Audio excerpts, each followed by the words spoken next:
በስመ አብ ወወልድ ወመንፈስ ቅዱስ አሐዱ አምላክ አሜን።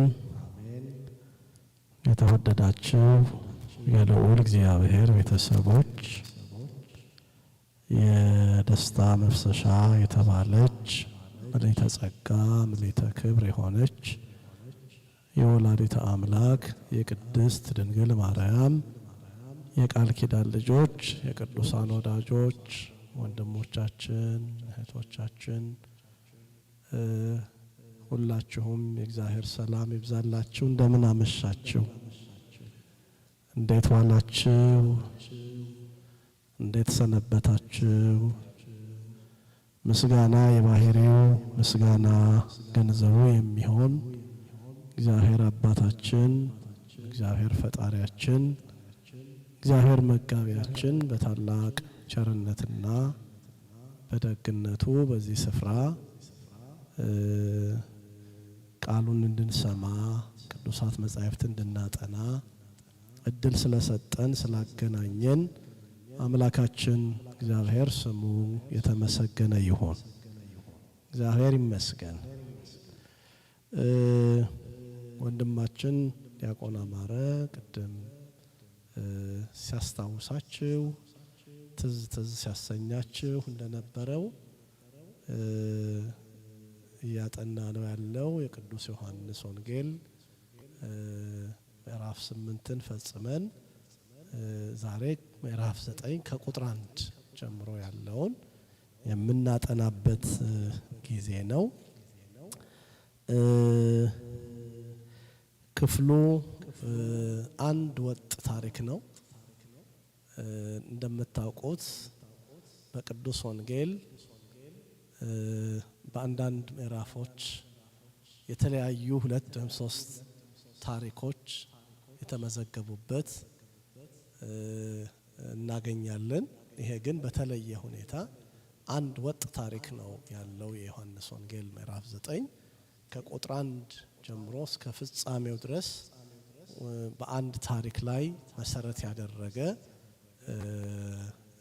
ትምህርት ነው የምናገኘው እና እንደ ቀድሞው ልምዳችን አንብበን ጥናቱን እንቀጥላለን። በዚህ አጋጣሚ ይሄንን ሐሳብ ከዚህ በፊት አንስቻለሁ። በዮሐንስ ወንጌል ብቻ ከተመዘገቡት ታሪኮች መካከል አንዱ የዮሐንስ ወንጌል ምዕራፍ 9 ላይ ያለው ታሪክ ነው። ትዝ ይላችሁ እንደሆን ቅዱስ ማቴዎስ፣ ቅዱስ ማርቆስ፣ ቅዱስ ሉቃስና ቅዱስ ዮሐንስ በትብብር ወይም ደግሞ በአንድ ጉዳይ ላይ በጋራ የጻፉት ነገር አለ አይደለ? ለምሳሌ አንድ ነገር ላንሳ። የጌታን የሕማሙን ነገር የሞቱን ነገር ሁሉም ተስማምተው ምን አድርገውታል? መዝግበውታል ወይም ጽፈውታል። ልክ እንደዚህ ተመሳሳይ የሆኑ ነገሮችን ጽፈዋል በተለያዩ ጉዳዮች ላይ። ግን በተለየ ሁኔታ ወንጌላዊ ቅዱስ ሉቃስ ብቻ የመዘገበው ወይም ወንጌላዊ ቅዱስ ዮሐንስ ብቻ የመዘገበው የመጽሐፍ ቅዱስ ወይም የወንጌል ክፍል አለ። ለምሳሌ ብስራተ ገብርኤል ሉቃስ ብቻ ነው አይደል የመዘገበው አይደል እንዴ? መልአኩ ገብርኤል ወደ እመቤታችን ሄዶ እንደምትጸንስ እንደነገራት ይህ ክፍል ይናገራል። ቅዱስ ማቴዎስ ግን ከጸነሰች በኋላ ለዮሴፍ ስለ እመቤታችን ስለ ጸነሰችው ጽንስ በግብረ መንፈስ ቅዱስ እንደሆነ ይነግረውና ኦ ዮሴፍ ኢትፍራ ነሲኦታ ለማርያም ማርያምን ለመውሰድ ምን አትበል አትፍራ እያለ ዮሴፍን ሲያበረታታው እንዳይፈራ ሲያደርገውና ወደ ቆጠራው እንደሄደ እመቤታችን ከጸነሰች በኋላ ያወራል። በዚህ መንገድ ወንጌላዊ ቅዱስ ዮሐንስ ብቻውን የመዘገባቸው በተለይ ከማቴዎስ ከማርቆስና ከሉቃስ በተለየ ሁኔታ ብዙ ታሪኮች አሉ። የቃናውን ሰርግ ቤት ታሪክ የመዘገበው ዮሐንስ ብቻ ነው። የኒቆዲሞስንና የጌታን ንግግር የመዘገበው ዮሐንስ ብቻ ነው። የሳምራዊቱን ታሪክ የመዘገበው ዮሐንስ ብቻ ነው። የመጻጉዕን ታሪክ የመዘገበው ዮሐንስ ብቻ ነው። በጥብርያዶስ አሳውን የተጠበሰውን አሳና የገብስ እንጀራውን ካበላቸው በኋላ ስለ ምስጢረ ቁርባን ወይም ከሰማይ የወረደ ሕይወት እንጀራ እኔ ነኝ ያለ በዝርዝር ያወራው ወይም የጻፈው ዮሐንስ ብቻ ነው። ወደዛ ጠጋ ብላችሁ ደግሞ ምዕራፍ 9 ላይ ስትመጡ ይሄን የመዘገበው የዘእውሩ ተወልደ ይባላል። ወይም አይነ ስውር ሆኖ ስለተወለደው ልጅ የመዘገበው በተለየ ሁኔታ ማን ነው? ዮሐንስ ብቻ ነው። እውነተኛ የበጎች እረኛ እኔ ነኝ የሚለውንም ታሪክ የመዘገበው ማን ብቻ ነው? ዮሐንስ ብቻ ነው። የነ አልዓዛርን ቤት ሁኔታ የመዘገበ አልዓዛርን ከሙታን እንዳስነሳው የመዘገበ ማን ነው? ዮሐንስ ብቻ። ግልጽ ነው ማወራው አይደለ? ስለዚህ የቅዱስ ዮሐንስ ወንጌል በይዘቱ ከቅዱስ ማቴዎስ፣ ከቅዱስ ማርቆስ፣ ከቅዱስ ሉቃስም ትንሽ ምን ያለ ነው? ለየት ያለ ነው። የነገረ መለኮት ጥልቀቱም ደግሞ በዚሁ ልክ ምን ያለ ነው? የተለየ ነው፣ የሰፋ ነው፣ ጥልቅ ነው። እነዚያ ሁሉ ምድራዊ ልደቱን በመጻፍ ሲጀምሩ ምዕራፍ 1 ስናጠና ትዝ ይላችኋል። እሱ በመጀመሪያው ቃል ነበር፣ ቃልም በእግዚአብሔር ዘንድ ነበር ብሎ በመጻፍ ከየት ነው የጀመረው? ከዚያ ከሰማይ ነው የጀመረው። ከዘላለማዊ ልደቱ ከማይመረመረው ልደት ከእግዚአብሔር አብ ጋራ ከባህሪ ሕይወቱ ከመንፈስ ቅዱስ ጋራ ከዘላለማዊው አነዋወሩ በመጀመሪያ ቃል ነበር እያለ ከዛ በኋላ ነው መጥቶ ቃል ስጋ ሆነ ብሎ የሚጀምረው። ስለዚህ አሁን ስለምታጠኑት ክፍል ትንሽ ምን አላችሁ ማለት ነው? ግንዛቤ ያላችሁ። ይሄን የጻፈው በተለየ ሁኔታ ማን ብቻ ነው? ዮሐንስ ወንጌላዊ ነው። የክፍሉ እንደ መጠሪያ ክፍል ካያችሁት አንዳንድ ጊዜ ለምሳሌ አንቀጸ ብፁዓን የሚል ስታገኙ ምን ትዝ ይላችኋል? ማቴዎስ 5፣ 6 እና 7 ድረስ ጌታ ያስተማራቸው የሶስቱ ምዕራፍ ትምህርቶች ናቸው አይደለ? አይደል እንዴ? አሁን ደግሞ ዘእውሩ ተወልደ ስትባሉ የቱ? ይሄ የዮሐንስ ወንጌል ምዕራፍ 9 ነው ትዝ የሚላችሁ። በተመሳሳይ ሌሎችንም ማንሳት ይቻላል። እግዚአብሔር ይባርካችሁ። ደህና ናችሁ?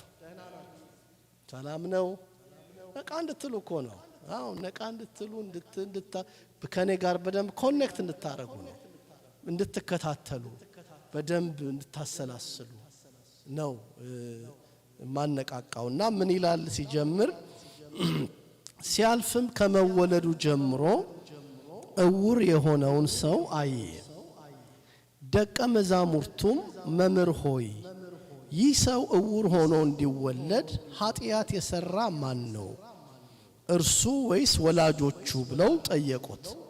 ኢየሱስም እንዲህ ብሎ መለሰ፣ የእግዚአብሔር ሥራ በእርሱ እንዲገለጥ ነው እንጂ እርሱ ወይም ወላጆቹ ኃጢአት አልሰሩም። ቀን ሳለ የላከኝን ሥራ ላደርግ ይገባኛል።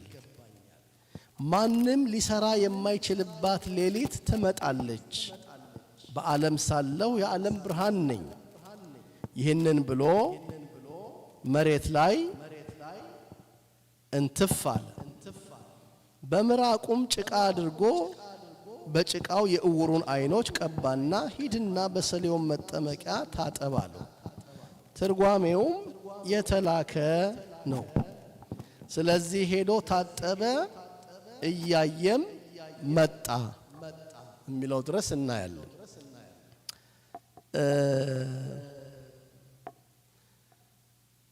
ክፍሉ ሲጀምር ሲያልፍም ከመወለዱ ጀምሮ ምን ነበረ? እውር የሆነውን ሰው አየ ይላል። አሁን ይሄ ሰው ወይም ይሄ የጌታችን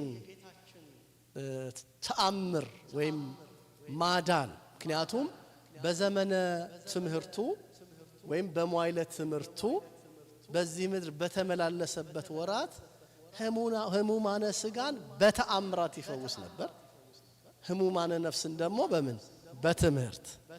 አያችሁ፣ ነፍሳቸው የታመመችውን በምን?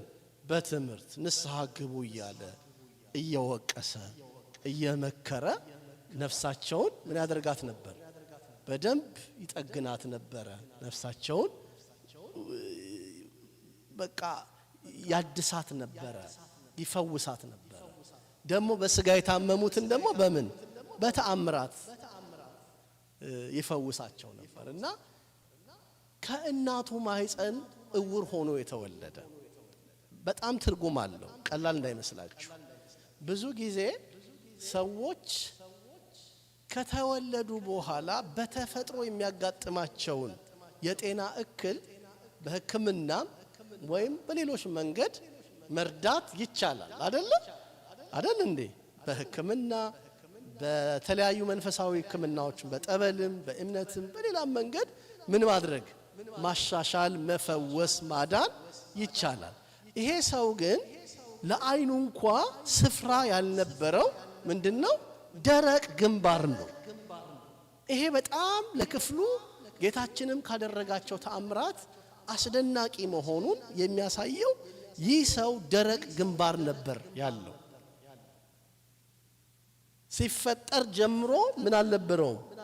ዓይን አልነበረውም። እና ሲጀምር ምን ይላል? ከእናቱ ማህፀን ጀምሮ ምን ሆኖ? እውር ሆኖ የተወለደው። እና ይሄ ደግሞ በጣም በብሉይ ኪዳን ዘመን እንደዚህ ሆነው የሚወለዱ ሰዎች ካሉ መስዋዕት ለመሰዋት እንኳ አይመረጡም ነበር። በጣም ነው እኮ የሚገርመው። የኦሪት ሕግ ከባድ ነው። አንዳንድ ጊዜ ሰዎች አካላቸው ስንኩል ስለሆነ ወይ ዓይናቸው ስለታወረ ወይም ከጤንነት አንድ ነገር ስለጎደላቸው እንዲሰው መቅደስ እንዲገቡ አይፈቀድላቸው። ኦሪት ዘሌዋውያን ምዕራፍ 21 ቁጥር 16 ላይ እንዲህ የሚል ቃል አለ። ኦሪት ዘሌዋውያን ምዕራፍ 21 ቁጥር 16 ላይ እንዲህ የሚል ቃል አለ። እግዚአብሔርን ሙሴን እንዲህ ብሎ ተናገረው፣ ለአሮን እንዲህ ብለህ ንገረው፣ ከዘርህ በትውልዳቸው ነውር ያለበት ሰው ሁሉ የአምላኩን እንጀራ ያቀርብ ዘንድ አይቅረብ። እውር ወይም አንካሳ ወይም አፍንጫ ደፍጣጣ ወይም ትርፍ አካል ያለው ወይም እግረ ሰባራ ወይም እጀ ሰባራ ወይም ጎባጣ ወይም ድንክ ወይም አይነ ጨምጫማ ወይም ያለ ይቀጥላል። ጉድ እኮ ነው። እንደዚህ ያለ ሰው የአምላኩን እንጀራ ለማቅረብ ምን አይበል? አይቅረብ። በጣም ከባድ ነው አይደለ? አዎ። ስለዚህ ይህ ሰው ከእናቱ ማህፀን ጀምሮ እውር በመሆኑ አካላዊ ጤንነት ብቻ አይደለም ማጥቶ የቀረው፣ መንፈሳዊ ደህንነትም እንዳይሰማው ሆኖ ነው የኖረው። መንፈሳዊ ነገሩ ሁሉ ምን ያለ ነው? የተጎዳ ነው። ግልጽ ነው አይደል? ማውራው በቃ የአምላኩን እንጀራ ለማቅረብ ምንም አይል የማይፈቀድለት በሙሴ ሕግ ነው። ምን ያህል ኦሪት ከባድ እንደሆነ ትናንትናም በነበረን ትምህርት አይታችኋል አይደለ? ብዙ ነገሮች እና በዚህ ምክንያት ይሄ ሰው ከእናቱ ማህፀን ጀምሮ እውር ነበር ተብሎ ሲጻፍ ጸሐፊው ማጉላት የፈለገው ነገር አለ፣ እንድናሰምርበት የተፈለገ ነገር አለ። እንዲህ የነበረውን ሰው ነው መድኃኔዓለም ምን ያደረገው? ያዳነው፣ የረዳው ብለን እንድናስረግጥ እንድንረዳ ነው። እና ቀጥሎ ምን ይላል? ደቀ መዛሙርቱ መምህር ሆይ ይህ ሰው እውር ሆኖ እንዲወለድ ኃጢአት የሰራ ማን ነው? እርሱስ ወይስ ወላጆቹ ብለው ጠየቁት። እርሱ ናቸው? እርሱ ነው ወይስ ወላጆቹ ናቸው? በዘር ምክንያት ምን ያለበት የመጣ ወይ ደግሞ ኃጢአት አባቱ ወይም እናቱ በመስራታቸው በአባቱ ኃጢአትና በእናቱ ኃጢአት ምክንያት ምን ያለ እውር ሆኖ የተወለደ አድርገው ጠየቁት። ጌታ ምን አለ? በእናቱ ወይም በአባቱም ኃጢአት አይደለም። በእናቱም ወይም በአባቱም ኃጢአት ምክንያት አይደለም። ቀን ሳለ የላከኝን በሉ እስቲ የአባቴን ስራ አደርግ ዘንድ ነው። ማንም የማይሰራባት ሌሊት ትመጣለችና። ተመልከቱ። ቀን ሳለ ምን ይላል?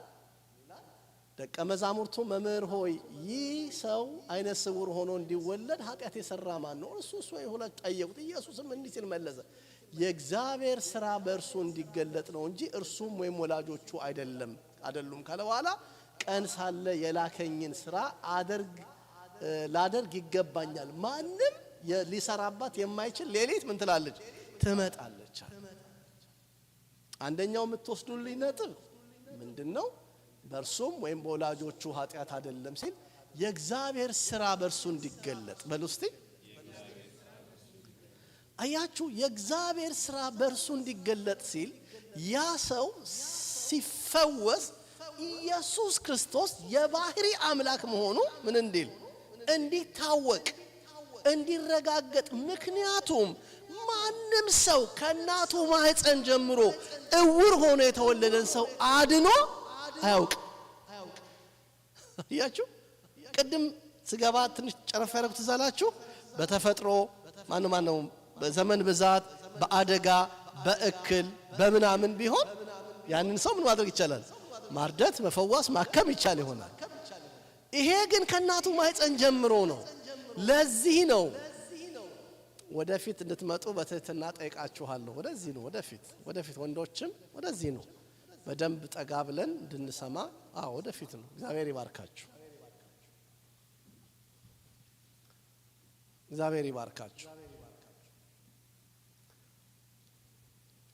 ስለዚህ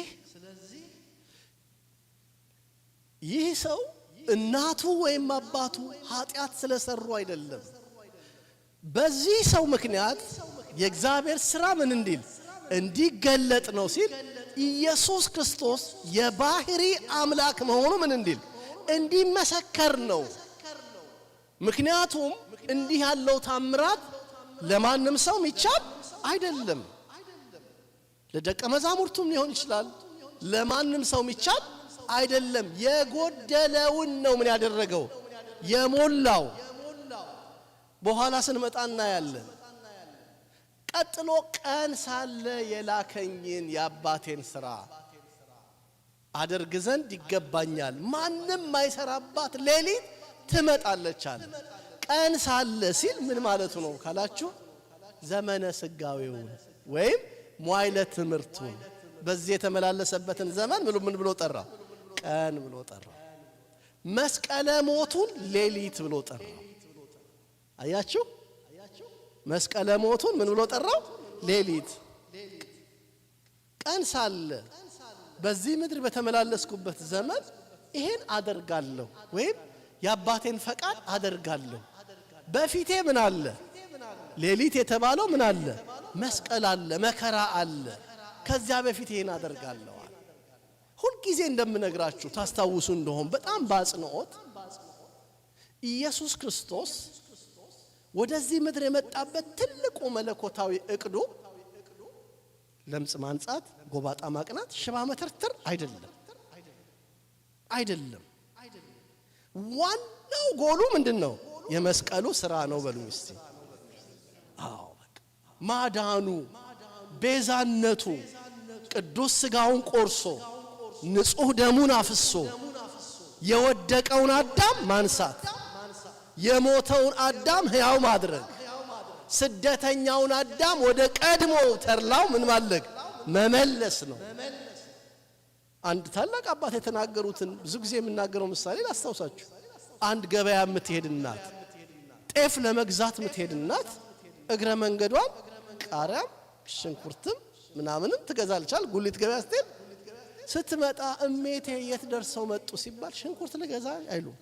ምን ልገዛ? ዋናው የሄዱት ለምንድን ነው? ጤፍ ለመግዛት ነው። አያችሁ፣ የእግረ መንገድ ጉዳይ ነው። ገብታችኋል አይደለ?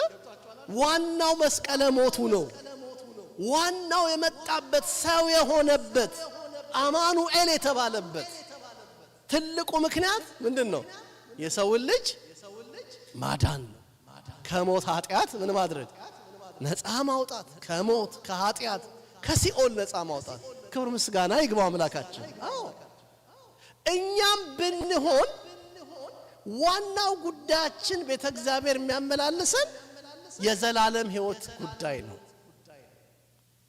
ግልጽ ነው? አዎ የዘላለም ሕይወት ጉዳይ ነው። አንድ ነገር ነግራችኋለሁ አሁንም ላስታውሳችሁ።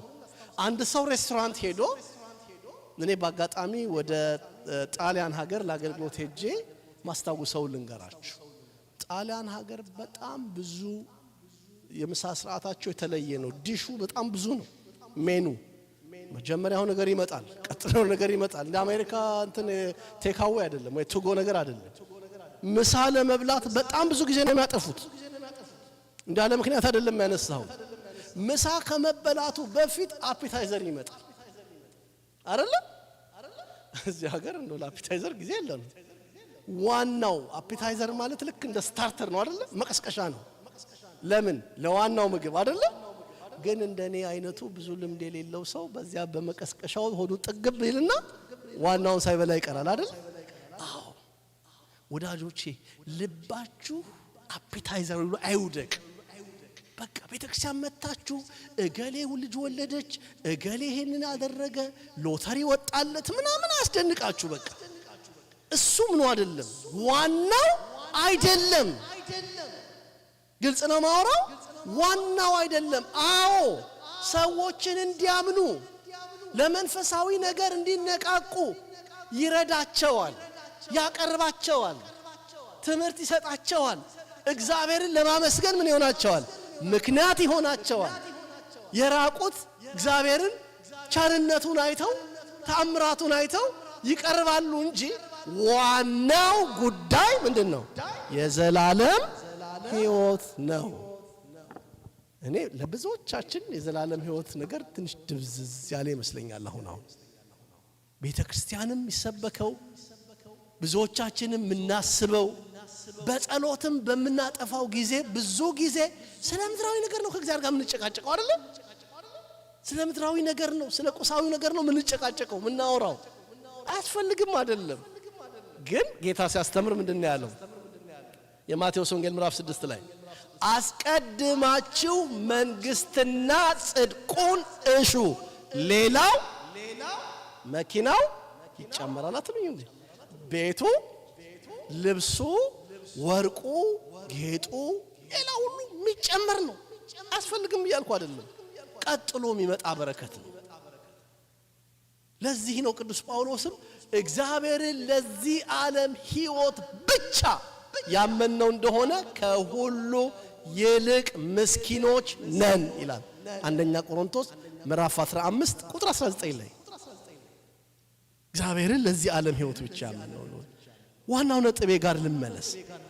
ስለዚህ ቀን ሳለ ቀናችሁ ነው ስሩ። የሰማችሁ ነው? ቀናችሁ ነው። ምን እያልኩ ነው? ሌሊት ይመጣል። ምን ሞት። ሌሊት ይመጣል። ምን ሞት። መቼ ነው መስራት? በቀን መስራት፣ በቀን መስራት፣ በቀን መውጣት፣ በቀን ሁሉንም መጨረስ። ሌሊት ይመጣል እማንሰራበት፣ ለመንፈሳዊ ነገር ኃይል ማናገኝበት፣ ጊዜ ማናገኝበት። እውነት ለመናገር አንድ ሰው ታሞ አልጋ ላይ ከወደቀ የጸሎቱ ዋና አጀንዳ የሚሆነው ምንድነው? ጤንነቱ ነው። በቃ አእምሮአችንን የሚወርሱ ብዙ ነገሮች ይመጣሉ። ነገር ህሊናችንን የሚወርሱ ብዙ ነገሮች ይመጣሉ። ነገር ቀን ሳለ ጉልበታም ሳለ። ለዚህ ነው ጠቢቡ ሶሎሞን በመጽሐፈ መክብብ ምዕራፍ 12 ላይ ነው ምንድነው ያለው? በወጣትነትህ በቀንህ ዘመን ጉልበት ሳለህ መሮጥ ስትችል ውጣ፣ ግባ፣ ስራ። እግዚአብሔር ይርዳን። ስለዚህ ቀጥሎ ቀን ሳለ የላከኝን የአባቴን ፈቃድ አደርግ ዘንድ ይገባኛል። ማንም የማይሰራበት ሰዓት ሌሊት ትመጣለች ካለ በኋላ በዓለም ሳለው የዓለም ብርሃን ነኝ ብሎ ወደ መሬት እንትፋለ። በምራቁም ጭቃ አድርጎ የዓይኑ ስውሩን ሰው ዓይን ቀባው ይላል። በምራቁ ምን ብሎ እንትንፍ ብሎ ጭቃውን ከአፈሩ ጋር ቀላቅሎ ዓይን ግንባሩ ላይ የዓይን ቅርጽ ሰራለት። ቀባው። ከዛ ሄድና በሰሊሆም መጠመቂያ ታጠባለው። አይን የጎደለውን አካል ሞላለት። የቤተ ክርስቲያናችን ሊቃውንት ይህ ሰው አምላካችን መድኃኒታችን ኢየሱስ ክርስቶስ እርሱ ፈጣሪ ነውና የጎደለውን ነገር አራቱን ባህሪያተ ሥጋ ሶስቱን ባህሪያተ ነፍስ አስማምቶ የጎደለውን ነገር ፈጠረ። ማነው ሞላለት? ሰው ነው። ባህሪያተ ነፍስ አለው አይደል? ለባዊነት፣ ነባቢነት፣ ሕያውነት አለው አይደል? አራቱ ባህሪያተ ሥጋ ደግሞ ምንድነው? መሬት፣ ነፋስ፣ እሳትና ውሃ። አራቱ ነገሮች በዚህ ሰው አይን መፈጠር ውስጥ ተከናወኑ ይላል። ምራቁ የእሳትና የውሃ ነው ይላል። ምራቁ ምንድነው? የእሳትና ምራቁ ውስጥ ምን አለ? እርጥበትና ሙቀት አለ አይደለ? ምራቁ ውስጥ ምን አለ? እርጥበትና ሙቀት አለ። እስቲ በሉ ምራቁ ውስጥ በሉ እርጥበትና ምን አለ? ሙቀት አለ። ከዛ በኋላ ሶስተኛው መሬቱ አለ። አራተኛው ሂድና በሰሊሆም መጠመቂያ ታጠብ ሲለው መሄዱ በመመላለስ ውስጥ ምን አለ? ነፋስ አለ። አራቱን ባህሪያተ ሥጋ ሞልቶ ምን አደረገለት? አይን ሰራለት፣ አይን አበጀለት። ደግሜ ልንገራችሁ፣ ምራቅ ውስጥ ምን አለ? ሙቀትና ርጥበት ወይም ውሃ አለ። መሬቱ ስንተኛ? ሄድና ሶስተኛ ማን አራተኛው እዚህ አለ። አራቱን ሞልቶ አደረገለት ይሉና ደግሞ የኛ አባቶች ሌላ ይጨምራል። ጌታችን ይሄንን ሰው ሲፈውሰው ፍጹም ሰው ፍጹም አምላክ መሆኑን ምን ብሎበታል? ተረጋግጦበታል ይሉና እንዲህ ብሎ ያስቀምጣሉ። የጌታችን ምራቅ መለኮታዊ ኃይል አለው። ምራቁ ጌታችን ሰውም አምላክ መሆኑን ያስረዳል። ሰው ባይሆን ኖሮ ምራቅ አይኖረውም ነበር። አምላክ ባይሆን ኖሮ ደግሞ የእውሩን አይን ማብራት አይችልም ነበር። ሰው ባይሆን ምን የለው፣ አምላክ ባይሆን ደግሞ የአይነ ስውሩን አይን አያበራውም ነበር። መልካ ኢየሱስ የሚባል ጸሎት ታውቃላችሁ? ምን የሚባል መልካ ኢየሱስ? ሰላም ለአይዳዊ ከሚላል ስለ እጆቹ የሚጸልይ ሰላም ለአይዳዊ ከጽቡረ እለ ገብራ በምራቀ አፉ ከቅዱስ አእይንተ እውር ይፍጥራ ኢየሱስ ክርስቶስ ማለት ትምህርተ ህቡዓት ክርስቶስ ይለዋል። ዘተትነገር እምጵርስፎራ ነገስታት በእንቲያከ ይገድፉ ጌራ ወጠቁሙ ይፈትዋራ ይላል። በጣም ይገርም ቃል ነው። ሰላም ላይዳዊከ እጆች ሰላምታ ይገባ። ጽቡረ እለ ገብራ ጭቃ ላቦኩት ላዘጋጁት እጆች ምን ይላል? ምን ይገባል? ምስጋና ይገባል። በምራቀ አፉ ከቅዱስ አእይንተ እውር ይፍጥራ ትምህርተ ህቡዓት ክርስቶስ ዘትትነገርም ጵርስፎራ ነገስታት በእንቲአከ ይገድፉ ጌራ ወእጠቆሙ ይፈትውሃራ ይላል። ነገስታት ከክብር የተነሳ ዘውዳቸውን ምን ያደርጋሉ? ያወልቃሉ። ወእጠቆሙ ይፈትውሃራ ወታደሮችም ደግሞ ትጥቃቸውን ይፈታሉ። አቤት አቤት! መድኃኒታችን ስሙ ብሩክ ይሁን። አያችሁ ቤተክርስቲያናችሁ በግዕዝ ሲደገም ካህናቱ ሲሉ እንደው ትርጉም የለሽ መጽሐፍ ቅዱሳዊ ያልሆነ ሊመስለው የሚችል አላዋቂ ስንት ሞልቷል መሰላችሁ። አያችሁ ውዳሴ ማርያሙ ብታዩት እንደዛ ነው። ታምረ ኢየሱሱ ማኑ ተመልካ ኢየሱሱ መልካ ማርያሙ ሌሎቹም የምንጸልያቸው ጸሎታት ምንድናቸው? የመጽሐፍ ቅዱስ ልጆች ናቸው። ርዕሰ መጻሕፍት መጽሐፍ ቅዱስ ነው። እነሱ ደግሞ ምንድናቸው? የመጽሐፍ ቅዱስ ልጆች ናቸው። ስለዚህ ይሄንን ቃል ይናገራል ቅዱስ ያሬድ። በዚህ የመጻጉዕ ድጓ አለ። ድጓው በየክፍሉ አለ። በመጻጉዕ ቀን የሚባለው ድጓ ላይ ምን ይላል? ጭቃ ይላል። ጭቃ የሕያው አይን ያጠፋል። ጭቃ ሰው ላይ ቢቀቡት ሕያው የሚያየውን አይን ምን ያደርጋል? ያጠፋል። አንተ ግን አለ በጭቃ የአይነ ስውሩን አይን ፈጠርክ። በጭቃ ምኑን? የአይነ ስውሩን አይን ምን አደረግ? ፈጠርክ። በጣም ነው የሚገርመው። ቅዱስ ያሬድ ይሄን ያለው በጭቃ አሁን ወረውር አይን ምን አደርጋል? አጠፋል። ጌታ ግን የቀባው ጭቃ ምን አደረገ? አይን አበራ፣ አይናማ አደረገ። ክብር ምስጋና ለሱ ይሁን። አዎ ስለዚህ እዚህ ክፍል ላይ አሁን እያየነው ያለነው ምን ይላል? በዓለም ሳለው የዓለም ብርሃን ነኝ ይህንን ብሎ ወደ መሬት እንትፋለ በምራቁም ጭቃ አድርጎ በጭቃው የእውሩን አይኖች ቀባና ሂድና በሰሊሆም መጠመቂያ ታጠባለው ይላል። ሰሊሆም ማለት የተላከ ማለት ነው ይላል። እዚሁ ትርጉሙ ይመጣና ይመስለኛል ትርጓሜውም የተላከ ማለት ነው ይላል። ወራጅ ውሃ ማለት ነው የሚል መጽሐፍ ቅዱስ መዝገበ ቃላት ላይ ማይቻለውና የሚወርድ ፈሳሽ ውሃ የተላከ የሚለውን ከዚህ ጋር ነው። ሂድና በሰሊሆም መጠመቂያ ታጠብ አለው ይላል። ከዛ በኋላ ስለዚህ ሄዶ ታጠበ። እያየ መጣ። ጎረቤቶቹ ቀድመው ሲለምኑ ያውቁት ስለነበር ይህ ተቀምጦ የሚለምነው አይደለምን አሉ። ሌሎቹ እርሱ ነው፣ ሌሎቹ ደግሞ አይደለም አሉ። እግዚአብሔር ይመስገን። አንዳንዴ ለሰዎች ሁሉ ግርምት ነው የሚያደርገን እግዚአብሔር። እሷ ናት፣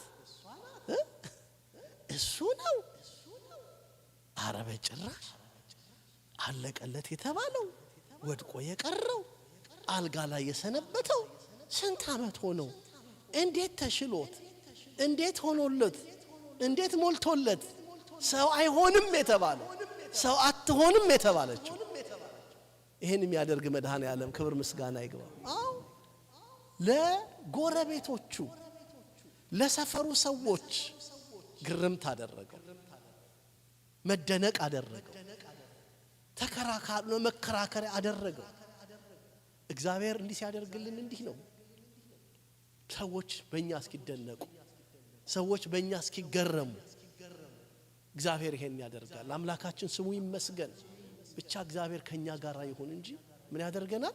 ለሰዎች ሁሉ ግርምት ያደርገናል፣ መደነቂያ ያደርገናል ካደረገልን ቸርነት የተነሳ። ምክንያቱም እግዚአብሔር ምንም የሚሳነው አምላክ አይደለም። ሁሉን የሚችል ነው፣ ሁሉን ማድረግ የሚችል።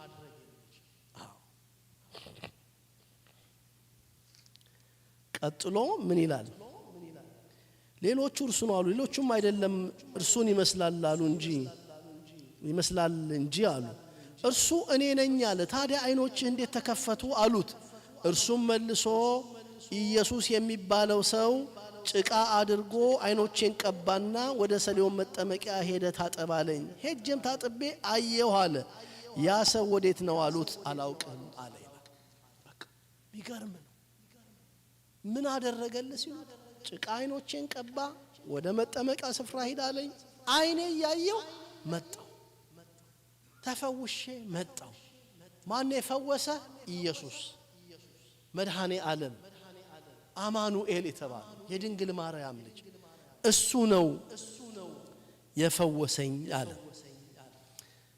በዚህ ጊዜ ሌላ ክርክር ሆነ። ሁለተኛ ክርክር። አንደኛው የግርምት ክርክር ነው አይደል? ኧረ ያስደንቃል፣ ኧረ ይገርማል፣ ነው አይደለም ብለው መደነቅ ነው። ሁለተኞቹ ደግሞ ክፋት የተሞላበትና ለማመን የሚፈጠር ወደ እምነት የሚያደርስ ክርክር ሆነ። እሱ ደግሞ ምንድነው የሚለው?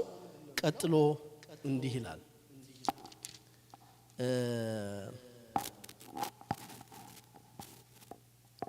በፊት እውር የነበረውን ሰው ወደ ፈሪሳውያን ወሰዱት። ኢየሱስም ጭቃ አድርጎ አይኖቹን የከፈተበት ቀን ሰንበት ነበረ። ስለዚህ ፈሪሳውያን ደግሞ እንዴት እንዳየ እንደገና ጠየቁት። እርሱም ጭቃ በአይኖቼ አኖረ፣ ታጠብኩም አያለሁም አላቸው። ከፈሪሳውያንም አንዳንዶቹ ይህ ሰው ሰንበትን አያከብርምና ከእግዚአብሔር አይደለም አሉ። ሌሎቹ ኃጢአተኛ ሰው እንዲህ ያለው ምልክት ሊያደርግ እንዴት ይችላል አሉ። በመካከላቸው መለያየት ሆነ። አያችሁ፣ ቀድሞቹ መገረም ነው፣ እሱ ነው እሱ አይደለም። አሁን ደግሞ ምንድነው? ኃጢአተኛ ነው ኃጢአተኛ አይደለም የሚል ሚገርም ነው። አሁን ኃጢአተኛ ነው እንዴት ሰንበት ይሽራል? ስለ ሰንበት በአይሁድ ዘንድ ያለውን አመለካከት ብዙ ጊዜ አውርተናል አይደል? አዎ፣ ሰንበት አስፈላጊ ናት። ሰንበት አስፈላጊ ናት። ሰንበትን ማክበር ቤተክርስቲያንን በእውነት ለመናገር ከሚጠብቃት ነገር አንዱ በዓላትን ማክበር፣ ሰንበትን ማክበር። ሰንበት ማክበር ባይኖር መንፈሳዊነት ምን እያለ ይመጣል? እየጠፋ ይመጣል። ሰንበትን እንዴት እናክብረው ነው ዋናው። ሰንበትን እንዴት እናክብረው?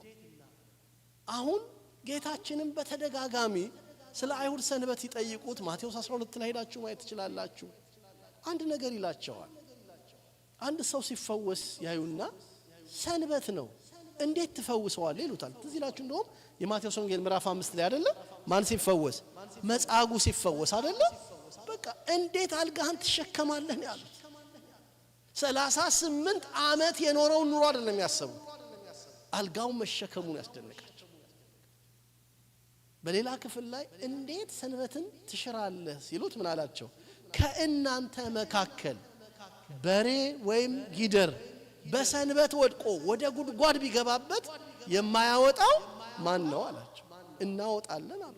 ታዲያ ይህ ሰው ይህን ያህል ዘመን፣ ታዲያ ይቺ ሴት ይህን ያህል ዘመን ታስራ ወድቃ ተጥላ የነበረች ባድናት በፈውሳት ደስ ሊላችሁ ይገባል እንጂ አላቸው። ምክንያቱም እኔ እግዚአ ለሰንበት አቡሃ ለምህረት ነው የሚባለው። የሰንበት ጌታዋ የምህረት ደግሞ አባቷ ነኝ። አዎ፣ ምህረት ደግሞ ከምን ይበልጣል? እምነ መስዋዕት ወይም እምነ ምጽዋት አበድር ምህረት ነው። አበድር ምህረት፣ ምህረትን ማደርጋለሁ አበልጣለሁ። ምህረት ነው የሚበልጠው፣ መርዳት ነው የሚበልጠው።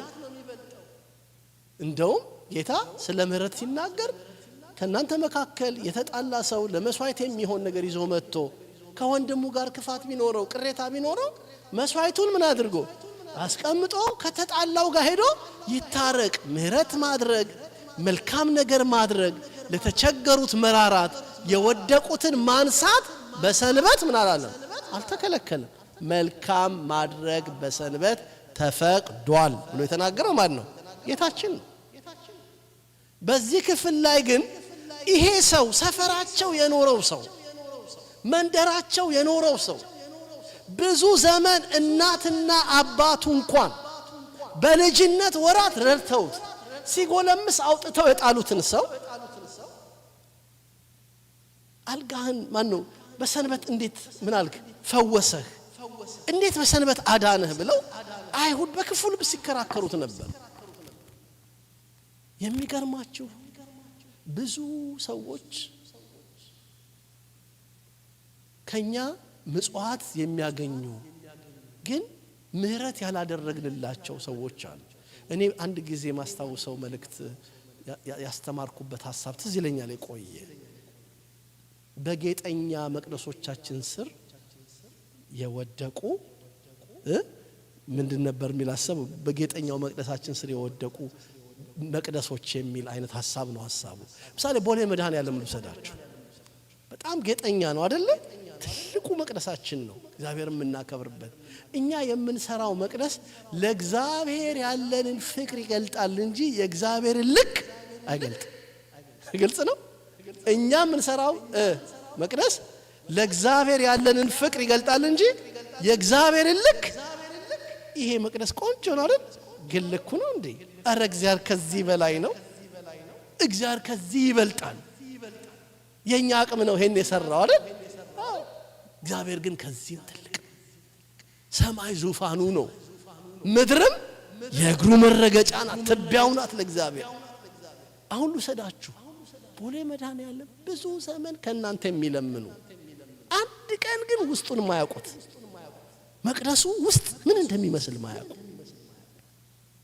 ወዳጆቼ አጥባችሁ ነጭ ልብስ አልበሳችሁ ጸጉራቸውን ላጭታችሁ ንስሐ አስገብታችሁ ስጋው ደግሞ እንዲቀበሉ አስባችሁ ታውቃላችሁ?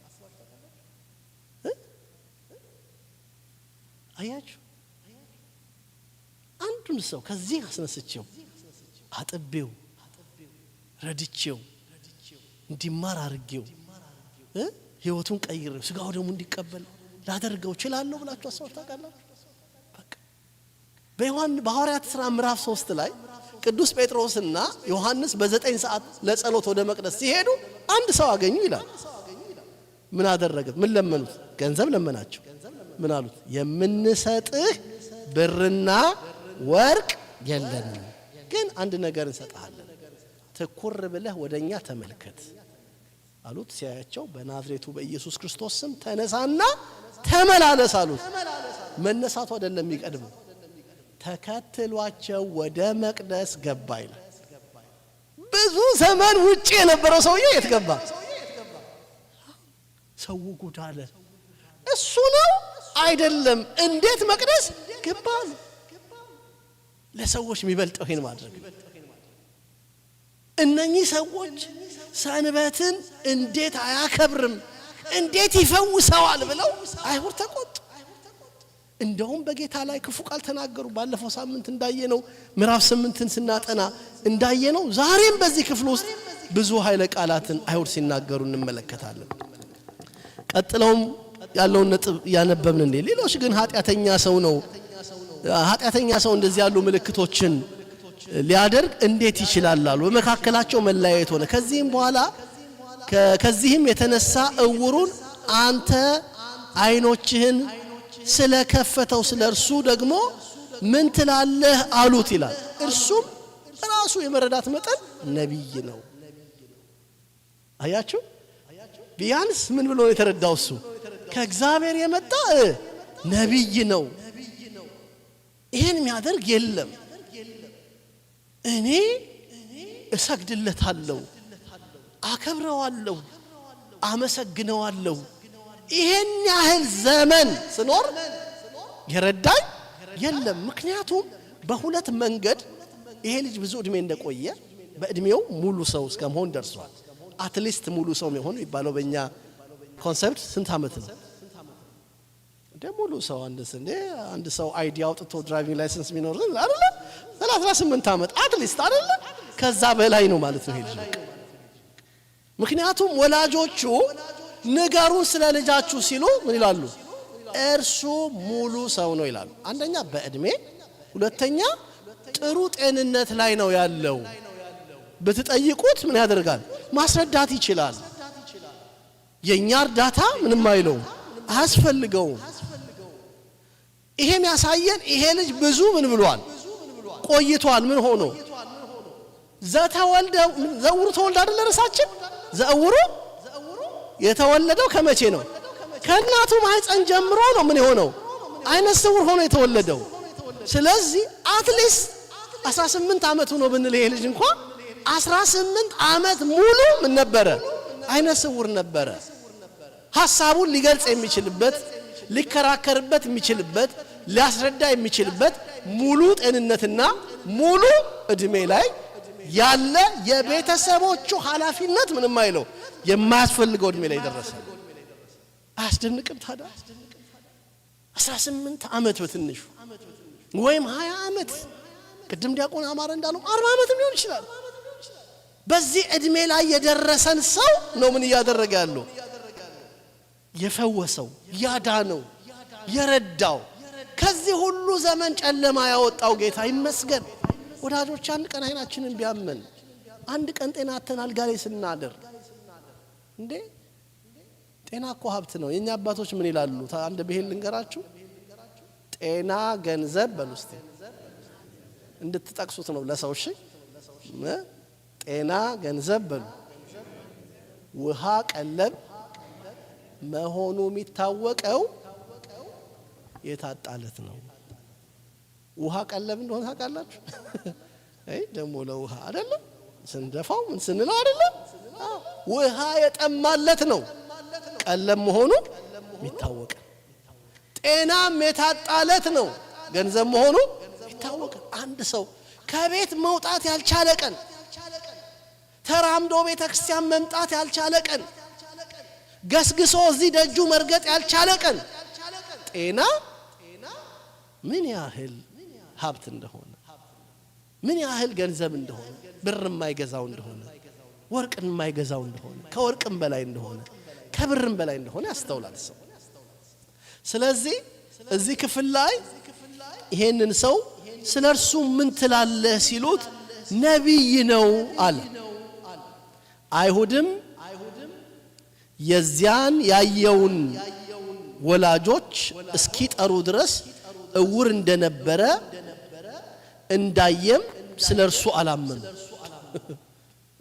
ምክንያቱም ይሄ ሰው በዘመን ብዛት የታመመ አይደለም። መጀመሪያ አርፍዳችሁ ከመጣችሁ በዘመን ብዛት የታመመ ሰው ሊፈወስ ይችላል። በሕክምናም በጠበልም በእምነትም በሌላ መንገድ ይፈወሳል። ይሄ ከእናቱ ማህፀን ጀምሮ ነው የታወረው። ይሄ አምላካዊ እርዳታ ያስፈልገዋል።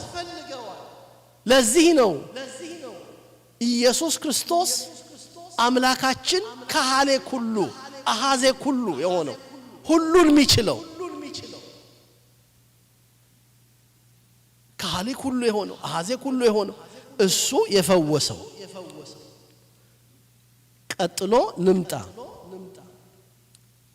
አይሁድ የዛን ያየውን ወላጆች እስኪጠሩ ድረስ እውር እንደሆነ እንዳየም ስለርሱ አላመኑም። እነርሱም እናንተ እውር ሆኖ ተወለደ የምትሉት ልጃችሁ ይህ ነውን? ታዲያ አሁን እንዴት ያያል ብለው ጠየቋቸው። ወላጆቹም መልሰው ይህ ልጃችን እንደሆነ ስሙ። በግልጽ ነው። ይህ ምን እንደሆነ ልጃችን እንደሆነ እውርም ሆኖ እንደተወለደ እናውቃለን። ዳሩ ግን አሁን እንዴት እንዳየ አናውቅም፣ ወይም አይኖቹን ማን እንደከፈተ እኛ አናውቅም። ጠይቁት፣ እርሱ ሙሉ ሰው ነው፣ ስለ ራሱ ይናገራል አሉ ይላል። ምክንያቱ ሁለት ነው። አንደኛው ሰማዊ የሆነው ወይም ሰሙ ይሄ ሰው ሙሉ ጤንነት ላይ ያለ በእድሜውም ሙሉ የሆነ ሰው ነው። ቢጠየቅ ምን ያደርጋል? ራሱ ይመልሳል። ሁለተኛው ግን ያዳነው ኢየሱስ እንደሆነ ሰምተዋል። ኢየሱስ ነው ያዳነው ብለው ቢናገሩ እርሱ በሚያስተምርበት ጉባኤ እርሱን የሚተባበር ሁሉ ከአይሁድ መቅደስ እንዲወጣ ምን ነበራቸው? ሕግ ነበራቸው። ስለዚህ የልጅ ጣጣ ያመጣብን ነው ማለት ነው እያሉ ነው እንግዲህ አያሽ አይደል? እዛው ራሱን ምን ይበል ይቻል፣ ራሱ ይመልስ ራሱ ይወጣው እያሉ ነው ማለት ነው። ምክንያቱም ዝቅ ብሎ ራሱ ክፍሉ ይነግረናል። አምናለሁ መጽሐፍ ቅዱስ ውስጥ ብዙ አለ። እሺ አጠገባችሁ እዩ። መጽሐፍ ቅዱስ እዚህ በየመሳቢያ ውስጥ አለ፣ ይሄም አለ። እያያችሁ ነው ምን ሄደው። ከዛ ምን ይላል? ወላጆቹም መልሰው ይህ ልጃችን እንደሆነ ውርም ሆኖ እንደተወለደ እናውቃለን። ዳሩ ግን አሁን እንዴት እንዳየ አናውቅም፣ ወይም አይኖቹን ማን እንደከፈተ እኛ አናውቅም። ጠይቁት፣ እርሱ ሙሉ ሰው ነው፣ እርሱ ስለ ራሱ ይናገራል አሉ። ወላጆቹ አይሁድን ስለፈሩ ይህንን አሉ። ማንን ስለፈሩ? አይሁድን ስለፈሩ ይህንን አሉ። እርሱ ክርስቶስ ነው ብሎ የሚመሰክር ቢኖር ከምኩራብ እንዲያወጡት አይሁድ ከዚህ በፊት ተስማምተው ነበረ። ስለዚህ ወላጆቹ ሙሉ ሰው ነው፣ ጠይቁት አሉ። ጠይቁት፣ ራሱ ምን ይበል ይመልስ። ምክንያቱም እርሱ ክርስቶስ ነው። ክርስቶስ ማለት ደግሞ ማን እንደሆነ ባለፈው 15 ቀን የተማርነው ክርስቶስ ማለት ቅቡ ማለት ነው ብለናል። ወልደ አብ ወልደ ማርያም ማለት ነው። ቅዱስ ጴጥሮስ ሲጠየቅ ምን ብሎ ነው የመለሰው?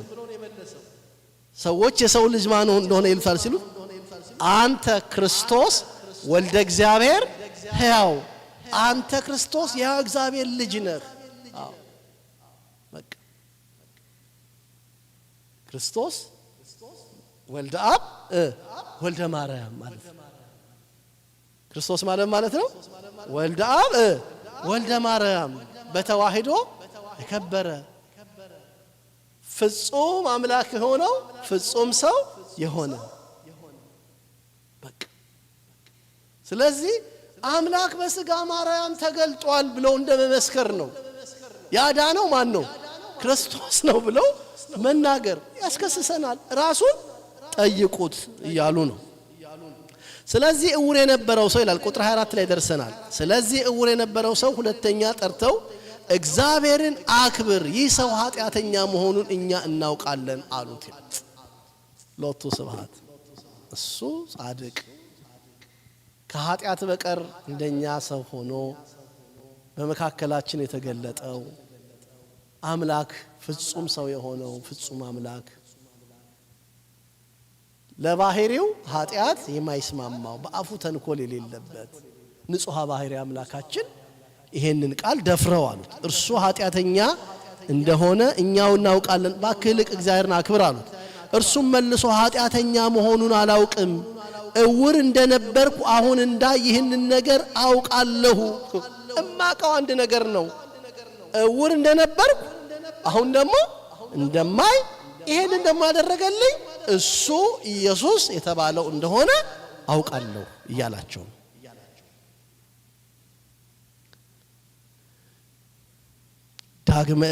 ደግመውም ምን አደረገልህ? እንዴትስ አይኖችህን ከፈተ አሉት። በጣም ምን አድርጓቸዋል ማለት ነው? አስጨንቋቸዋል፣ ከንክኗቸዋል። ምክንያቱም የተደረገው በሰዎች ዕውቀት ምንም አይል ችሎታ የማይደረግ ነው። ይሄንን መቀበል ለነሱ ከባድ ነው የሆነባቸው። ደግመው ጠየቁት። እርሱም ምን አላቸው? ደግመውም ምን አደረገልህ? እንዴትስ አይኖችን ከፈተ አሉት። እርሱም መልሶ አስቀድሜ ነገርኳችሁ፣ ስላልሰማችሁኝም ስለምን ዳግመኛ ልትሰሙ ትወዳላችሁ? እናንተ ደግሞ ደቀ መዛሙርቱ ልትሆኑ ትወዳላችሁን አላቸው። ደነገጡ። ደቀ መዛሙርቱ ትሆናላችሁ? ልትከተሉ ትፈልጋላችሁ? ልታምኑበት ትፈልጋላችሁ ሲላቸው ተሳድበውም አንተ የእርሱ ደቀ መዝሙር ነህ፣ እኛ ግን የሙሴ ደቀ መዛሙርት ነን፣ ሙሴን እግዚአብሔር እንደተናገረው እናውቃለን አሉት። ልብ በሉ፣ እነኚህ ጉደኞች ናቸው። የሙሴ ደቀ መዝሙር መሆንን ከክርስቶስ ከአምላካችን ከእርሱ ጋር አነጻጸር። በጣም የሚገርመው ከሺህ ዓመት በፊት የሚያውቁትን ሙሴን እግዚአብሔር እንዳነጋገረው ለመመስከር ሳይጠራጠሩ መንደራቸው ሰፈራቸው የተወለደውን አምላክ ግን ለመቀበል ተቸገሩ። እነ ሙሴ ናፈቁት አምላክ እኮ ነው። ባለፈው ሳምንት አብርሃም ቀኔን ያይ ዘንድ ተመኘ አየም ደስም አለ የሚለው አይተናል አይደለ? ምዕራፍ 8 ላይ ያየነው እሱን ነበር። ሙሴ የናፈቀው ፊትህን አሳየኝና ይበቃኛል። የሙሴ ትልቁ ጥያቄ በኮሬብ አይቻለሁ፣ በሲና አይቻለሁ፣ ታምራትህን አይቻለሁ፣ ባህር ስትከፍል አይቻለሁ፣ መና ስታወርድ አይቻለሁ፣ ድምጽህን ሰምቻለሁ፣ ፊትህን ምን አድርገኝ አሳየኝ። ሙሴ እኮ ወደ ተራራው ሲወጣ ሙሴ እውነት ነው ምን ያህል የተመረጠ አባት ነው ሙሴ። ለእስራኤል እንደ ሙሴ ያለ ነቢይ እንደ አብርሃም ያለ አባት የላቸው። አብርሃም ማለት ፓትሪያርክ ማለት ነው ብለናል አይደል? አበ ብዙሃን ማለት ነው። እንደ ሙሴ ያለ ነቢይም የላቸው። ሙሴ ወደ ተራራ እየገባ ከእግዚአብሔር ጋር የሚነጋገር ታላቅ ነቢይ ነው። እውነት ለመናገር ሙሴ ተራራ ላይ ይወጣል፣ እግዚአብሔር ይጠራዋል። ሙሴ ሲወጣ ሌላው እስራኤላዊ ከእግረ ደብር ነው የሚቀረው፣ ከተራራው እግር ስር ነው የሚቀረው። ሙሴ ይወጣል። ማንም ሰው ተራራውን እንዳይነካ፣ ተራራውን የሚነካ ሰውም ቢሆን እንስሳም ቢሆን ይሞታል። አያችሁ፣ ወደዛ ተራራ ማን ይወጣል? ሙሴ ይወጣል። የእግዚአብሔር ድምጽ ይመጣል በተራራው ላይ ጥጋግ ይሆናል ጭስ ይሆናል ውዳሴ ማርያም ትዝ ይላችኋል የማክሰኞ ላይ ነው አይደለ ቃለ አብ ሕያው ዘወረደ ውስተ ደብረ ሲና ወወሃበ ሕገ ለሙሴ ወከደነ ርዕሰ ደብር በጊሜ ወጢስ በጽልመት ወነፋስ ወበድምፀ ቃለ አቅርንት ይገስጽ ለለ ይቀውም ፍርሃት ሰአሊ ለነ ቅድስት ይላል በተራራው ላይ ቃለ አብ ሕያው ዘወረደ ውስተ ደብረ ሲና ዛሬም ቤተልሔም ካህኑ ንፍቅ ካህን ጽና ይዞ ለቅዳሴ ሲወርድ ቃለ አብ ሕያው ዘወረደ ውስተ ደብረ ሲና ወወሃበ ሕገ ለሙሴ ወከደነ ርዕሰ ደብር ይላል ቃለ አብ ሕያው ዘወረደ ውስተ ደብረ ሲና የእግዚአብሔር ቃል የእግዚአብሔር ሕያው ድምጹ መለኮታዊ ባህር ጌትነቱ ክብሩ በተራራው ላይ የእግዚአብሔር ክብር በተገለጠ ጊዜ ተራራው ጢስ ይሆናል ወከደነ ርዕሰ ደብር በጊሜ ጊሜ ማለት ደመና ወጢስ ይላል ጢስ ተራራው ምን ያደርገዋል ይከበዋል ከዛ ሙሴን ያነጋግረዋል ነቢያት አፈ ንጉስ ናቸው አይደል ባለመነጽሩ አፈ ንጉስ እኮ የንጉሱን ቃል ምንም ያደርግ የሚያውጅ ነው ተራራ ላይ ወጣና ወገኖች ስሙ ንጉስ እንዲህ ብለዋል ነው የሚለው ሙሴ ይመጣል ወነበቦ እግዚአብሔር ለሙሴ ይላል እግዚአብሔር ለሙሴ እንዲህ ብሎ አለው ይላል ሙሴ ተራራ ላይ ወጣና የሰማውን ወርዶ ከመዝ ይቤ እግዚአብሔር ይላቸዋል ግን የሚሆነው በጣም ያስገርመው ነገር ልንገራችሁ ሙሴ ከተራራው ሲወርድ ፊቱ ያንጸባርቃል ቁርበቱ ይለወጣል ነጭ ይሆናል በጣም ብርሃናማ ይሆናል የሙሴን ፊት ማየት አንድም እስራኤላዊ አይችልም ተገልበብ ለነ ሙሴ ተሸፈንልን ምን በልልን ተሸፈንልን ሙሴ አንተን ማየት አንችልም የሚገርማችሁ ያ ሙሴ ደብረ ታቦር ላይ ኢየሱስን ማየት አቃተ ግልጽ ነው ሙሴ ምን አለ ሲባለኛ አባቶች መቃብሬ ትሄይሰኝ ያለ ምን ማለት ነው መቃብሬ ተሻለኛለች ተባረክልኝ ምኑን መቋቋም አቀተውት የተራራውን የደብረ ታቦርን ግርማ ወተወለጠ ራዩ በቅድመ ሆሙ ወኮነ አልባሲሁ ጻዳ ከመበረድ ኮሚሎኮ ወተወለጠ ራዩ በቅድመ ሆሙ በፊታቸው ምኑ መልኩ ተለወጠ ወኮነ ጻዳ ከመበረድ ፊቱም ልብሱም እንደ በረዶ ምን ሆነ ነጭ ሆነ ያንን ሙሴም መቋቋም ኤልያስም መቋቋም ደቀ መዛሙርቱም መቋቋም አልቻሉም ፍንግል አሉ አይደል ደቀ መዛሙርቱ ታላቅ ፍርሃት ይወረደባቸው ይሄ ሙሴ እስራኤል ሊያዩት ያልቻሉት ሙሴ እሱ ደግሞ ጌታውን ማየት አልቻለም ሙሴ ታዲያ ሙሴን የሚያውቁ ከሺህ ዓመት በፊት የነበረው ሙሴን አባታችን ያሉ የሙሴ አምላክ የሙሴ ጌታ የሙሴ ፈጣሪ በስጋ ማርያም የተገለጠው ከዘላለም የነበረው ከአብና ከመንፈስ ቅዱስ ጋራ ልዩ በሆነ ሶስትነት አንድነት የሚኖረው ከዘላለም ያለው ወደኛ ወደዚህ ዓለም የመጣው ወደ ሰማይም ያረገው ዳግመኛም የሚመጣው ኢየሱስን ለማወቅ ቸግሯቸው እኛ እንዴት ብትደፍረን ነው የኢየሱስ ደቀ መዛሙርት ሆናላችሁ ምትለን እኛ የማንን አሉ አቤት ድንቅ የሙሴ ነና ሙሴ ሊያዩ ናፈቀውን እኮ ነው አለመታደላቸው እኮ ነው አይን ቦሙ ወኢይረዩ ነው እኮ ያለው አይደል እዝን ቦሙ ወኢይሰምዑ አይን ያላቸው የማያዩ ጆሮ ያላቸው የማይሰሙ አይሁድ አንገተ ደንዳኖች ጆሮአቸው መልካሙን የምስራች ከመስማት የዘገየ ለዚህ ነው እስመ ብዙሃን ነቢያት ወጻድቃን ፈተው ይርአዩ አንተሙ ዘተረዩ ወኢረዩ ወፈተው ይስሙ አንተሙ ዘተሰሙ ወኢሰሙ ወለክሙሰ ብፁዓት አዕይንቲክሙ እለረያ ዋይዛኒክሙ እለሰማ ወከማሆሙ ለነኒ ይረስየነ ድልዋነ ንስማ ወንግበር ቃለ ወንጌል ከቅዱስ በጸሎቱሙ ለቅዱሳን አለ ቢለው ቅዳሴ ላይ ተሳላችሁ አይደለ? አዎ ይሄንን ነቢያት የናፈቁትን በሩቅ ሆነው ተስፋ አድርገው ያለፉትን ፈኑ ዴከ ማርያም ያሉትን ፈኑ ብርሃነከ ወጽድቀከ እያሉ የለመኑትን ብዙዎች ሊያዩት ወደው ያላዩትን አይሁድ ሰፈራቸው ተወልዶ አይተው ሊያምኑበት አቃታቸው። የሚገርም ነው። ተቆጥተውም ተሳድበውም እኛ የሙሴ ደቀ መዛሙርት ነን አሉት። አንድ ነገር አውቃለሁ ዳግመኛም ምን አደረገልህ እንዴትስ አይኖችን ከፈተ አሉት። እርሱም መልሶ አስቀድሜ ነገርኳችሁ አልሰማችሁኝም ስለምን ዳግመኛ ልትሰሙ ተወዳላችሁ እናንተ ደግሞ ደቀ መዛሙርቱ ልትሆኑ ተወዳላችሁና አላቸው። ተሳድበውም አንተ እርሱ ደቀ መዝሙር ነህ እኛ ግን የሙሴ ደቀ መዛሙርት ነን እግዚአብሔር ሙሴ እንደተናገረው እኛ እናውቃለን ይህ ሰው ግን ከኦዴት እንደሆነ አናውቅም አሉት። ሰውየውም መለሰ እንዲህም አላቸው ከወዴት እንደሆነ እናንተ አለማወቃችሁ ይህ ድንቅ ነገር ነው። ዳሩ ግን አይኖቼን ከፈተ።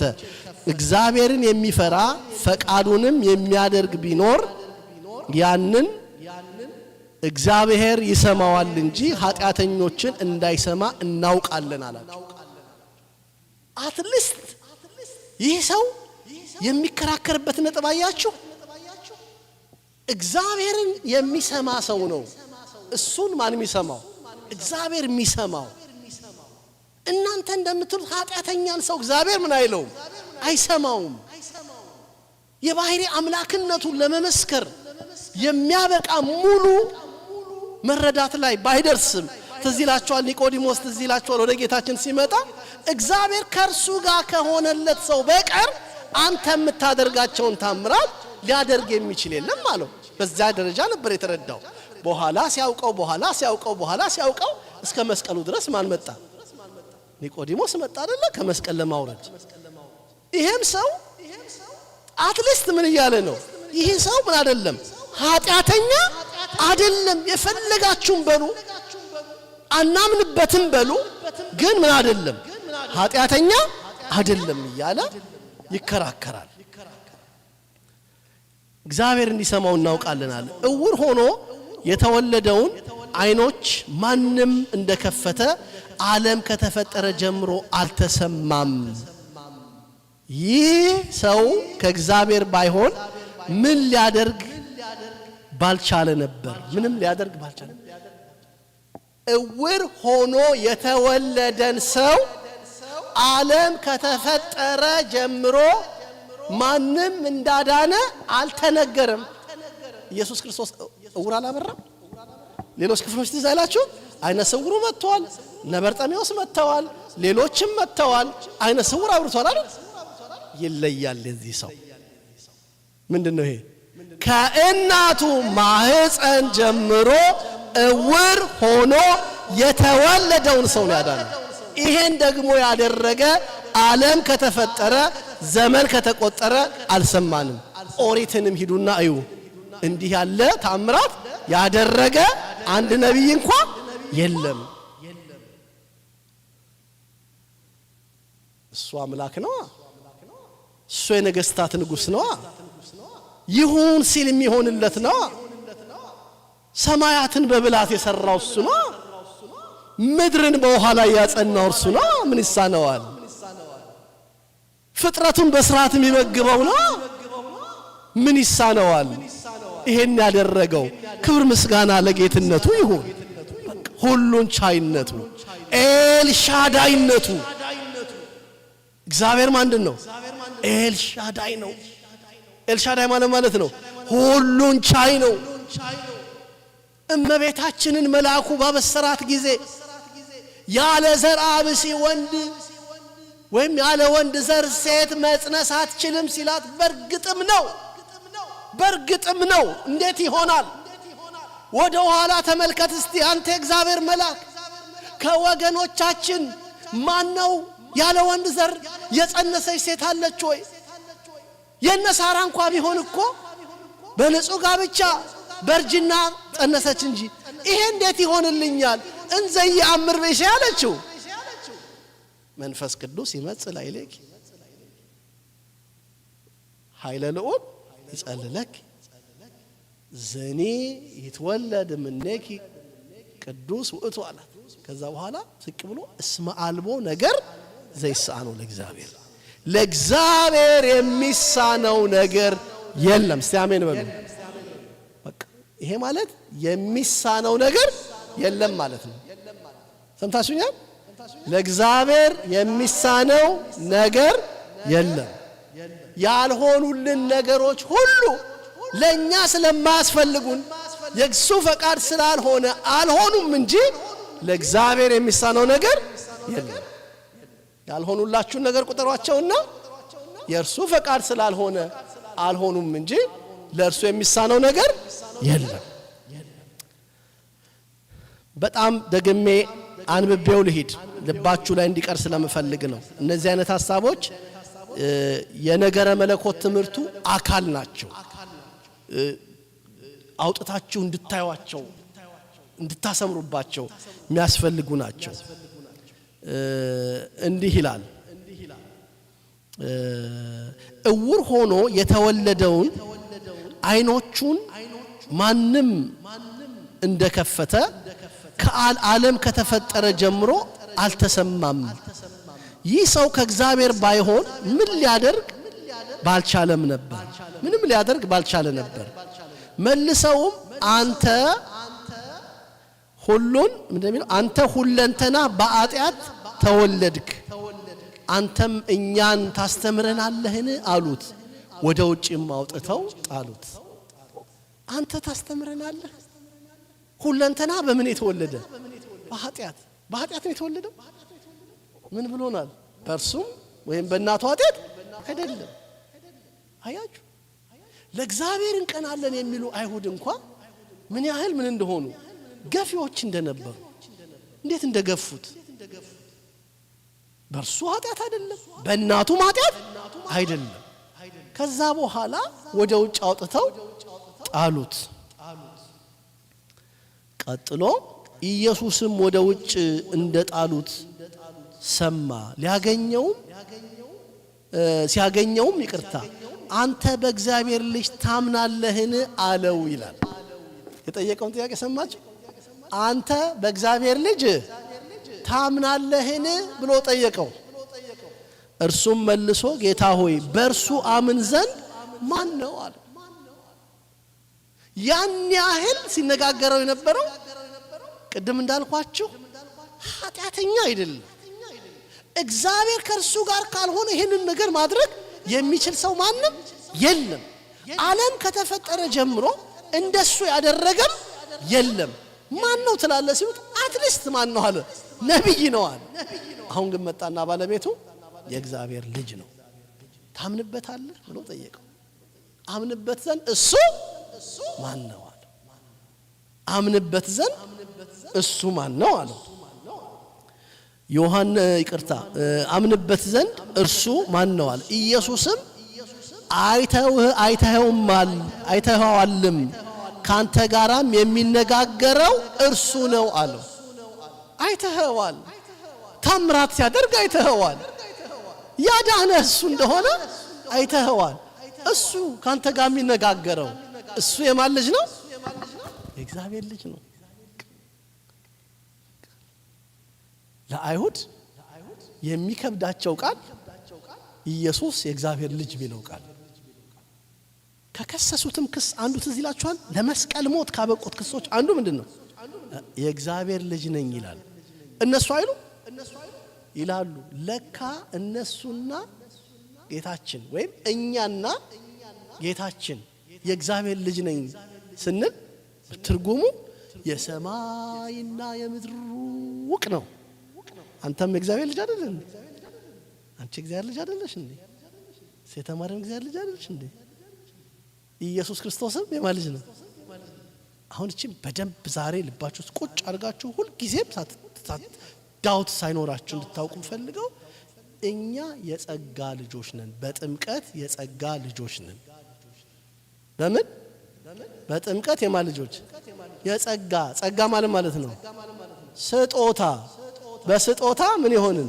ልጅነትን ምን ያልን ያገኘን ከአብራከ መንፈስ ቅዱስ ከማህፀነ ዮርዳኖስ የተወለድን የጥምቀት ልጆች ነን። በዚህ የሥላሴ ልጅ ወይም የእግዚአብሔር ልጆች ምን እንባላለን? ኢየሱስ ክርስቶስ የባህሪ ልጁ ነው። ተቀዳሚ ተከታይ የሌለው ልጁ ነው። ልጁ ቢባል እንኳን ልጅ በመባል አባቱ የማይበልጠው ልጅ ነው። በቤተሰብ ስርዓት አባት ይቀድማል፣ አባት ይበልጣል። በልልኝ በቤተሰብ ስርዓት በል አባት ይቀድማል፣ አባት ይበልጣል። አይደለም ፈልጋትን ቃል በሏት እንጂ በቤተሰብ ስርዓት በሉ አባት ይቀድማል፣ አባት ይበልጣል። ምክንያቱም ይቀድማልም ይበልጣል። በሥላሴ ትምህርት ግን አብ አባት በመሆን ልጁን አይቀድመውምም አይበልጠውምም። ይሄ ቃል ተያዘ በማርያም ተያዘ በደም ያዛችሁት። በቃ በትምህርተ ሥላሴ አብ አባት በመሆን ወልድን አይቀድመውምም። አዎ መቅደም ለመብለጥ ምክንያት ይሆናል አይደል እንዴ? አባት ይቀድማል፣ አባት ይበልጣል ነው ያለ። ስለዚህ አይቀድመውምም። አዎ አብ ከወልድና ከመንፈስ ቅዱስ ተለይቶ የኖረበት ዘመን የለም። እስቲ በሉ አብ በሉ ከወልድና ከመንፈስ ቅዱስ ተለይቶ የኖረበት ዘመን የለም። ወልድም ከአብና ከመንፈስ ቅዱስ ተለይቶ የኖረበት ዘመን የለም። መንፈስ ቅዱስም ከአብና ከወልድ ተለይቶ የኖረበት ዘመን የለም። ሶስት ስም በሏ አንድ አምላክ በስም አብ ወልድ መንፈስ ቅዱስ በባህሪ በጌትነት አንድ አምላክ ልዩ ሶስት በሉት። ምን ማለት ነው? አንድነት ያለበት ሶስትነት ያለበት። ስለዚህ ቃሉን በደንብ ያጎላው ልዩ ሶስት። እስቲ በሉ ለምን አሰኘው ልዩ? አንድነት ያለበት ሶስትነት፣ ሶስትነት ያለበት አንድነት። አንድ ሲሆኑ ሶስት፣ ሶስት ሲሆኑ አንድ፣ በአካል ሶስት ሲሆኑ በባህሪ በመለኮት አንድ ለሚሆኑ እንሰግዳለን። ጸሎታችሁ አዎ እግዚአብሔር የተመሰገነ ይሁን። አዎ ስለዚህ እርሱ የሚያነጋግርህ አይተዋል፣ ካንተ ጋራም የሚነጋገረው እርሱ ነው አለው። እርሱም ጌታ ሆይ አምናለሁ አለ። በለጣቸው፣ አይሁድ በለጣቸው። አንተ ታስተምረናለህ ብለው እንትን ያሉትን ምን አላቸው? በለጣቸው። አምናለሁ አለ። ሰገደለት ለጌትነቱ፣ ለባህሪው፣ ለአምላክነቱ ከባህሪው አባቱ ከአብ ከባህሪው ከመንፈስ ቅዱስ ጋር አለው ለአንድነቱ ለሶስትነቱ ሰገደ። ሰገደ፣ አመሰገነው። አምላኬ፣ ጌታዬ፣ ንጉሴ፣ አዳኜ፣ መድኃኒቴ ብሎ ምን አደረገለት? ሰገደለት። ኢየሱስም የማያዩ እንዲያዩ የሚያዩ እንዲታወሩ እኔ ወደዚህ ዓለም ለፍርድ መጣሁ። የማያዩ ምን ይሉ እንዲያዩ፣ የሚያዩ የታወሩት እነማን ናቸው? አይሁድ። አያችሁ፣ የሚያዩት ምን እንዲሉ እንዲታወሩ። እርሱ የእግዚአብሔር ልጅ ነው ብሎ አለ ማለት ምን ማለት ነው? መታወር ነው። መታወር ነው። ይህ ሰው የሥጋውን አይን የልቡናውንም አይን ምን አደረገ? አበራ። የሥጋው አይን አየ፣ ሁኔታዎችን አካባቢውን አየ። በልቡ አይን መብራት ደግሞ ጌታውን አየ፣ ተረዳ፣ አምላኩን አወቀ፣ ሰገደለት። መጥቻለሁ ወደዚህ ዓለም መጥቻለሁ ለፍርድ መጣሁ አለ። ከፈሪሳውያንም ከእርሱ ጋራ የነበሩት ይህን ሰምተው እኛ ደግሞ እውሮች ነንን አሉት። ኢየሱስም አላቸው እውሮችስ ብትሆኑ ኃጢአት ባልሆነባችሁም ነበር። አሁን ግን እናያለን ትላላችሁ፣ ኃጢአታችሁ ይኖራል። በቃ እናያለን ትላላችሁ። እንደዚህ ሰው በስጋ ብትታወሩ ምንም አልነበረም፣ በስጋ መታወራችሁ ምንም አልነበረም። ግን እናንተ እናያለን ትላላችሁ፣ ውስጣዊ አይናችሁ ምንድነው? የታወረ ነው አላቸው። ምዕራፍ 9ን በአንድ ቀን ጨረስን ማለት ነው። ያስተማረን የመከረን የአባቶቻችን አምላክ ልዑል እግዚአብሔር ክብርና ምስጋና ይግባው።